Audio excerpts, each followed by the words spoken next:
Tantse Kakio, Melody Wood Mitsigason, Waskichosik Otinia. Hello, my name is Melody Wood, and I am from Little Pine First Nation. I also work at the Saskatchewan Indigenous Cultural Centre, and I manage the Cultural Resource Department as the Indigenous Knowledge Systems Researcher. Today, we have Hartland Goodtrack here. He is from Wood Mountain Lakota First Nation, and I'm going to ask him first to introduce himself in the Lakota language. Mitako yapi le ia te hila e machi yapi.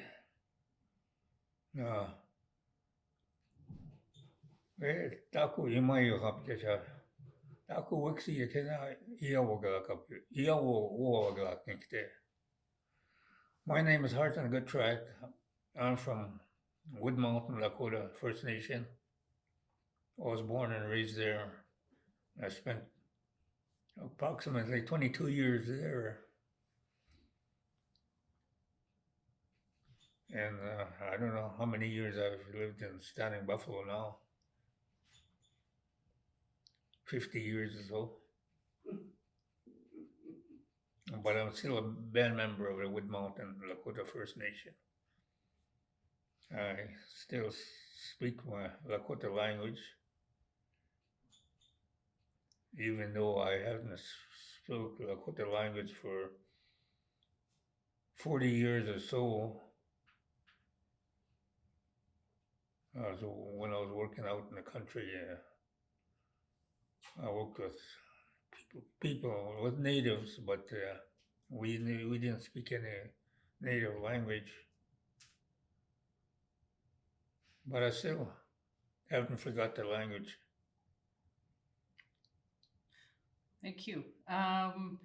So what we're going to do here today is talk a little bit about the Lakota language, but first, to give some people some context, we'll talk about your life story.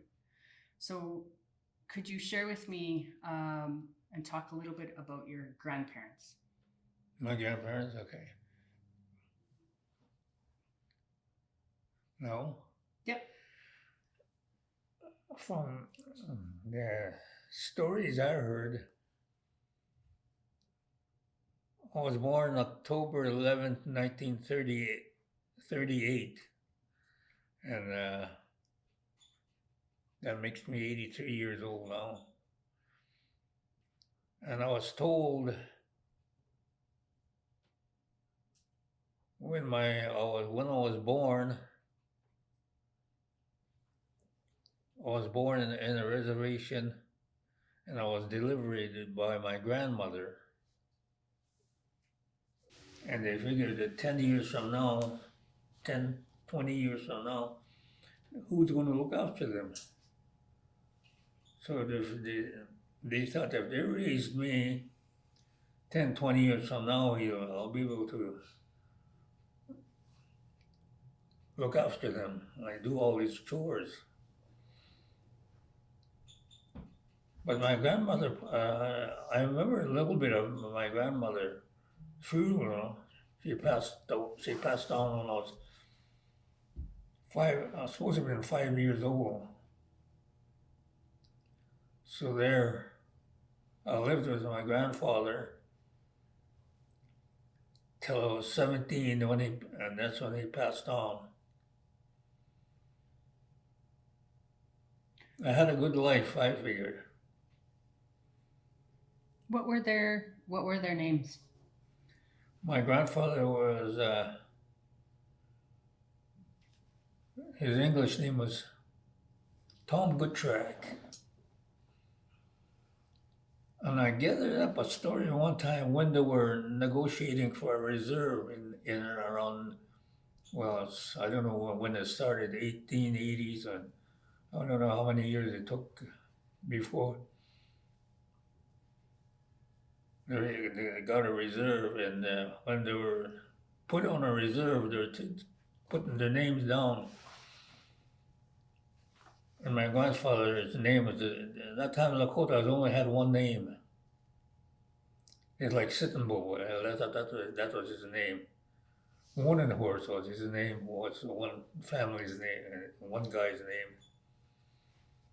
when they're, from what I gathered was when the government or whoever was writing their names down, who's going to live in the reserve, who's moving from Moose Jaw to Wood Mountain.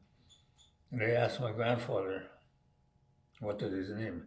Well, his name was Oyawashte, that's Goodtrack, in Lakota. What does that mean? I guess he said, it means, I guess they told him, my grandfather didn't speak English, but the interpreter said that means Goodtrack. Okay, his name is going to be Goodtrack. And how they give him his Tom Goodtrack, I don't know. That I never heard. But his name was Tom Goodtrack. And he was from Wood Mountain, correct? He was from Wood Mountain, but he was, from what I gathered was, he was born and raised in Sunny Buffalo Reserve in the 1860s or 70s. And one story I haven't got is how he got to Moose Jaw.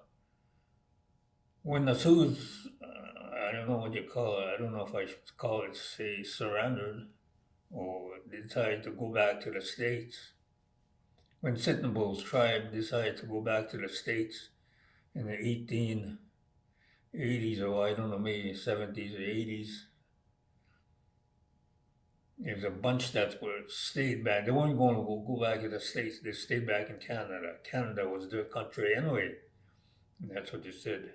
That's a story I heard them talking about. They were born and raised in, some of them were born in Canadian side because they go on the Canadian side in the summer. In the winter they go south into Montana because it's a little warmer. And summertime they come to Wood Mountain because there's a lot of, no matter where you go, there's springs and water, running water and everything. And they can, there's hills and wood to burn. That's how they lived for thousands of years. This bunch wasn't going to go back, and they decided to stay. And they ended up, of course, there's no more buffalo then to eat, to hunt and eat. So and the Moose Jaw was coming up, and from what I gathered was they're kind of welcomed in the city, south of the city, but it used to be called Wild Animal Park. And they lived there in the winter. In the spring, they'd go to Wood Mountain, and all there was to hunt was antelopes. How my grandfather was born and raised in, he talked a little bit about Fort Qu'Appelle. How he went to Moose Jaw and met my grandmother when they were young. I don't know, that I didn't get the story. But my grandfather met my grandmother in Moose Jaw, and then he joined the Lakota tribe there. And when they negotiated a reserve in Wood Mountain, he joined them, and of course the government didn't know that he should have been a Standing Buffalo tribe. He was from the Standing Buffalo. Because Standing Buffalo the reserve was already settled in Fort Qu'Appelle. And he joined the Lakotas, and he moved to Wood Mountain. And he accepted I remember them talking about they accepted oxes and plows and farming machinery. from the government so they can start farming. And that's what my grandfather did. And my uncle was, they had a daughter and a son. My mother's name was Pearl. I hardly seen her. She passed on when I was 13. And George, he passed on when I was about 30. He lived till he was 70 anyway. And my grandfather started farming there. And when I was 10, 12 years old, I seen these machineries. There's a walk-behind plow and a disc and a drill and more machine, all these machines sitting there. So I asked my grandfather one time, who belongs to these? And then he started telling me, I forgot most of it, what he said. They were given to them when they moved, when they accepted a reserve in Wood Mountain. And the government promised them oxes and farming machinery. So he took some. He took a couple of oxes, and he already had horses, and took the machinery, and he started farming. Until in the 1930s, what they used to call the dirty 30s, dry years. I think he quit then. Of course, he was getting up in age too. And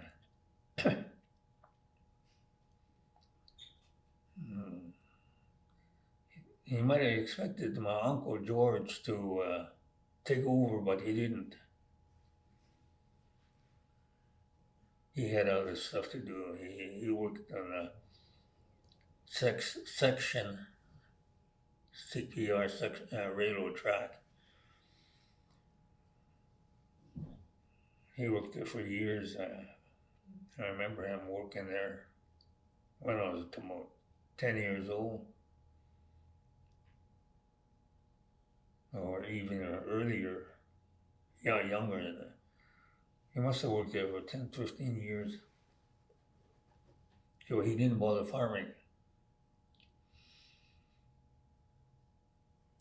So if we just kind of go back for a second. So your parents gave birth to you, but your grandparents wanted to adopt you so that when they raised you and you got older, then you would be able to care for them.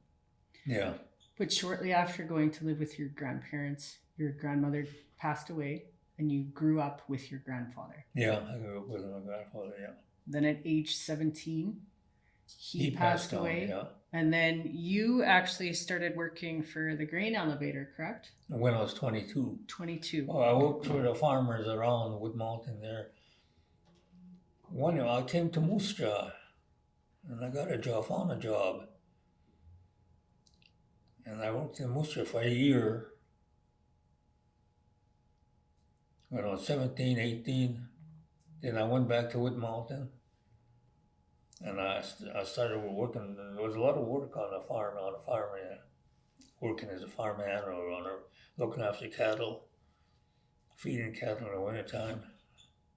It was a lot of work.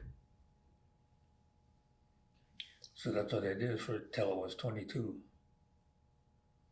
When you were growing up with your grandfather, how far were your closest neighbors?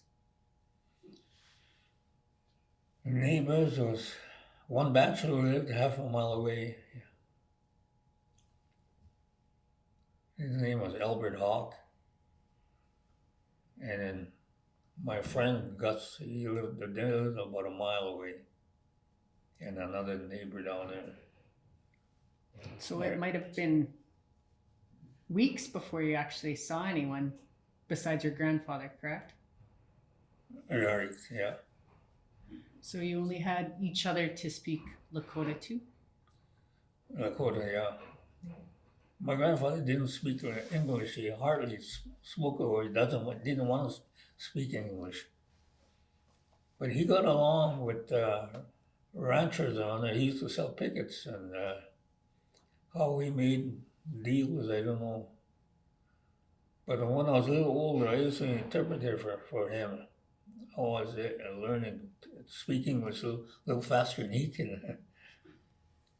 He don't want to learn, or he just didn't want to speak.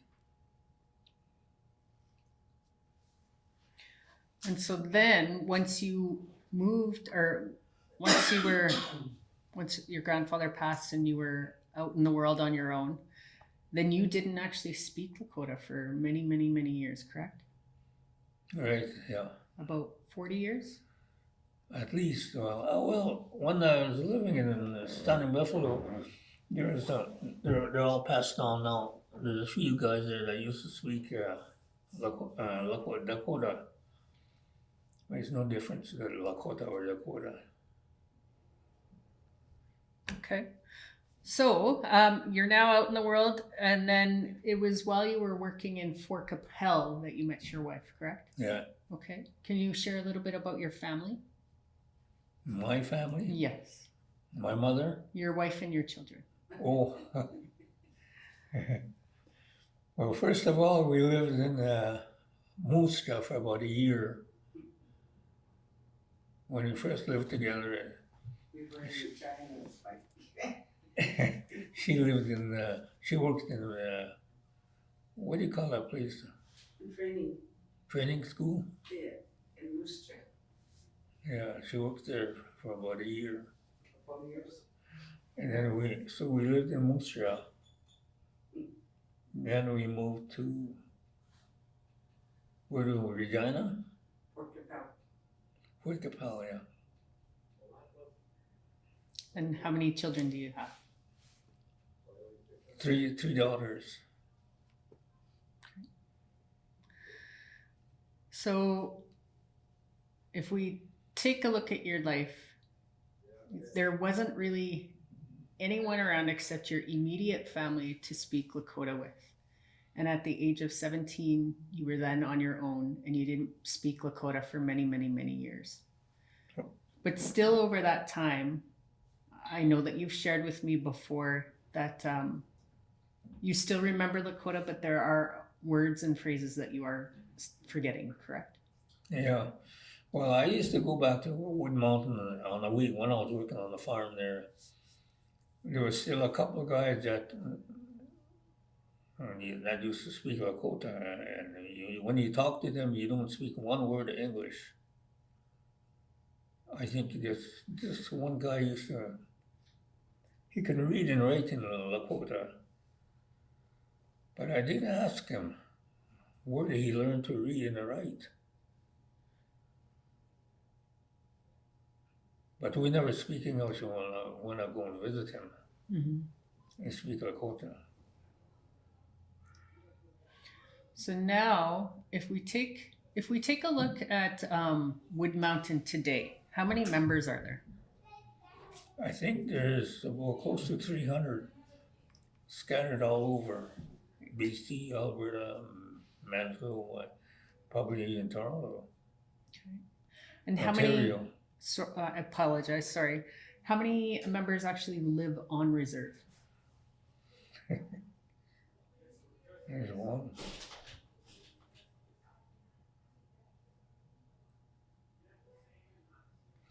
Probably 15. Okay. And of those 300 members, how many are you aware that can speak Lakota? I don't think none of them speak Lakota.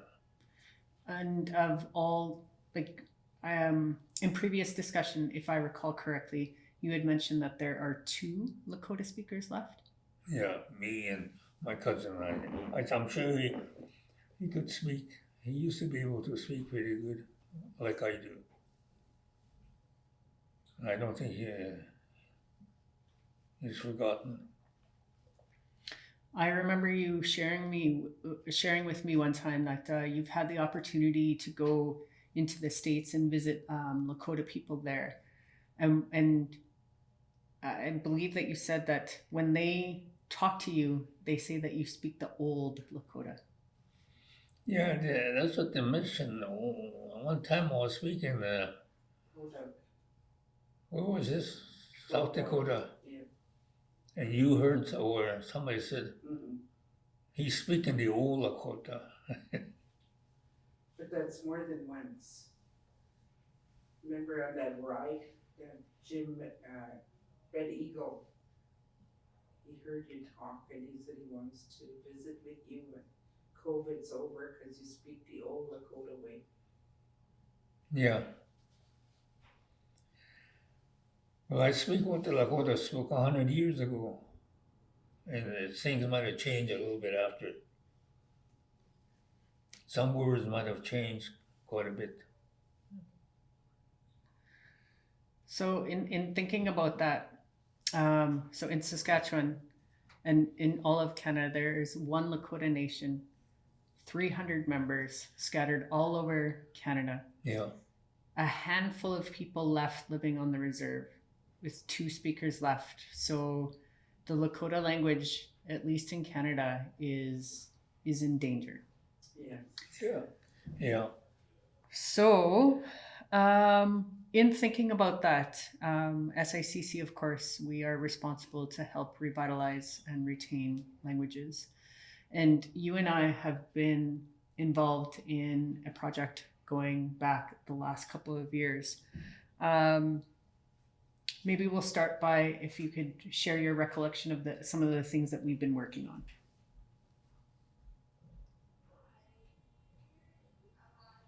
The things, the language that I know. Mm-hmm. So we've spent many hours sitting down, and you've been sharing your life story with us. We were hoping to get some ceremonial and cultural stories, but you have shared with me that growing up, your life was mostly about survival. But you are a pipe holder, correct?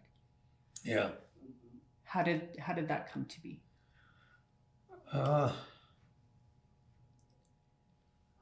One band member became a chief about 12 years ago. Yeah, 12 years ago. And he came to some meetings, I think, and he's been to pipe ceremonies. And he noticed that Wood Mountain didn't have nobody with a pipe and no pipe ceremony. So he got a guy from Standing Rock, I think it was. Cheyenne River. Cheyenne River, yeah. To come and bring a Chinupa and teach us how. And they gotta get one guy to be the pipe carrier. And he picked me. All of a sudden, so I asked him, why me? Well, he said, you're the only one that could speak Lakota besides him. None of us know how to speak Lakota. We're going to have a pipe carrier in this reserve, trying to bring the tradition back. Okay. And then we picked you because you're the one that could speak Lakota, and none of us can. That must have been about 12 years ago, so I said, okay. So this guy brought the pipe from Cheyenne River, was it, or something? Yes. And showed us everything. We've also spent a lot of time with various SICC resources, and some actually outside of SICC, and just like translating as much as we can. So SICC, we have a few resources. There was Teaching Sacred Language, First Nations Languages Dialogues, and then our 15 short story writing contest winners We translated all of those. We actually went onto the Gift of Language and Culture website and translated everything on that website. We also talked about as much kinship terminology that we could. And then we also talked about the Wood Mountain Lakota First Nation and sacred sites, traditional place names in and around the area. So we've spent a lot of time together. It was actually when the pandemic hit, we couldn't meet anymore. No. And today is the first day that we're seeing each other since. Yeah, I think it's kind of coming back. Yeah, the pandemic, or what do we call it? Yeah. COVID is coming back. It's stronger than ever, I think. Yeah. It's on the reserve right now. Yeah. Yeah, we've definitely got to be very careful. So as we can see throughout this entire workshop, we're seeing that the Lakota language is almost asleep. But SICC, we're doing what we can to help keep it alive. Mm-hmm. But in thinking about your family and your community and all Lakota speakers, what are your hopes when you think about the future for the Lakota language? My hope is, I hope I live long enough so I can teach my grandchildren. Even that's hard to do. Okay. Well, I want to thank you for joining me today. If you just want to say thank you and goodbye to everyone. Taku imaya ko, pikir pila maya, pila, washte wala ke.